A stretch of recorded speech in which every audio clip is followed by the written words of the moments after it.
Welcome to CXO Digital Pulse Dialogues. I am Ashwani Mishra, bringing to you conversations with IT and business leaders around key business technology issues that they are currently focusing on, and also discuss their IT strategies for the immediate future. Joining me today is Manish Israni, CIO at Yotta Infrastructure Solutions, that offers hyperscale Tier 4 data center solutions, including co-location, hybrid multi-cloud, managed IT, and security services. Welcome, Manish, to this conversation. Thank you, Ashwani. Manish, we have seen the current crisis, the manner in which it has progressed. The role of the CIO and the responsibilities on IT teams has also evolved. While the immediate response was to stabilize the core business, now companies are moving further into their digitization efforts to sustain their operating models and provide new interactions and services for customers. As CIO at Yotta, what have been some of the ways or new initiatives adopted in this time of tremendous change, both internally as well as for your customers?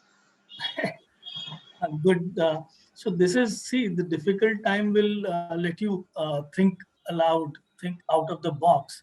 And that is what every CIO is doing today, because days are gone when IT is a support function. Now IT is more of a business function. True. So one thing is that being wearing a dual hat for my internal and as well as my customers' IT. So what we have done is that one is the adoption towards the digitization. We want to provide a platform to our customer, whether it is a plug and play kind of thing, be it is a cloud, which is private, public, hybrid. Right. Or the second thing is that how to make sure that you run your business as is. So moving your applications online and also migrating them to a safer place like a data center, and then make sure that they are connected to the external world. So Right. when we work with the CIO friends in fraternity, we work with them on a holistic solution.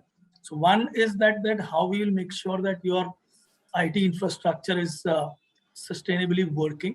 And second thing is that how your workforce sitting remotely will connect to that so that they can perform their day-to-day tasks. True. Right. It is connected to the people, or be it is connected to your shop floor. All those integration from a connectivity perspective, from a security perspective, are one of the major challenge for every CIO. So during this pandemic, where everybody has a different thing, people want to send work to worker, whereas in data center we are bringing worker to the work also, because we Right. need those people there. So same thing in different industry, needed in a different percentage. Maybe somebody can do more work from home, somebody can do minimum work from home. So we, as a data center provider, we have kept our options open.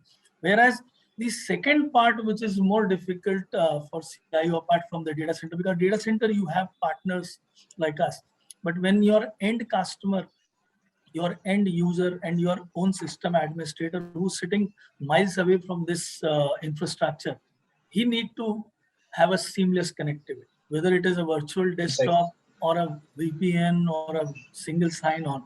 So that is where the most of the effort gone from CIO with the business team, that what are the segregation of applications, what are the backend integration to securely manage the application, and where the user has to have that great experience on the applications. Once you create more of your workforce remote, you have to categorize the application category based on security, that who are more secure application and which are the one where your employees want to use their HR portal, but that has to be secure. Has this called for more automation, Manish?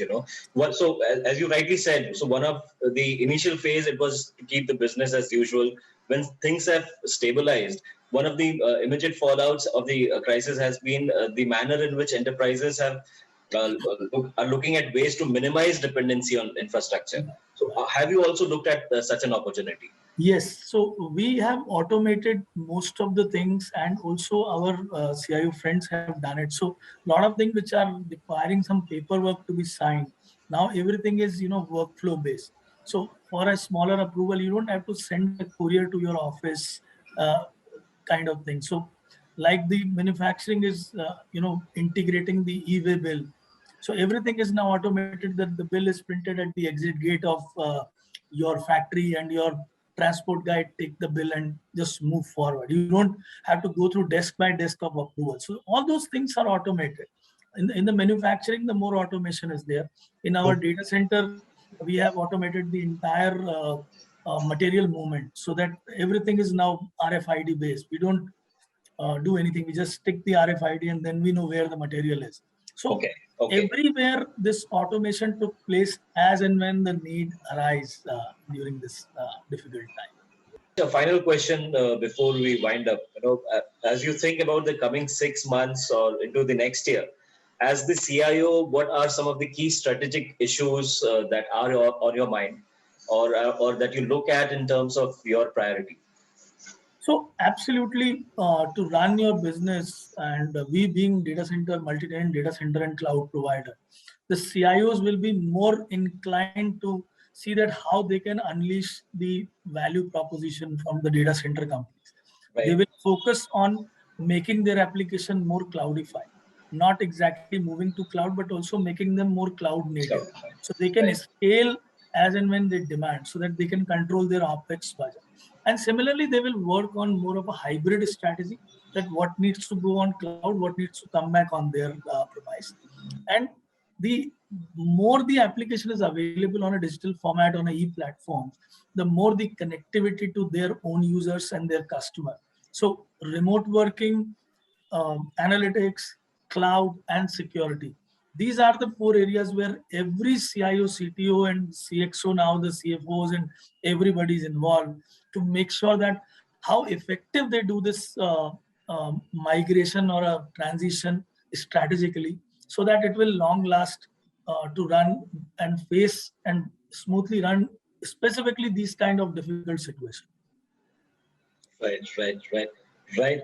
So one thing that, apart from the technology insights that you have provided, Manish, one thing that has clearly emerged hearing you is that IT leaders have become more value-driven and impact-oriented. Yes. So while they have been drivers of business, they are also becoming catalysts of organizational resilience, I believe. Absolutely. Right, Manish. Thank you so much for your time. It was a pleasure having this conversation with you. Thank you, Ashwani.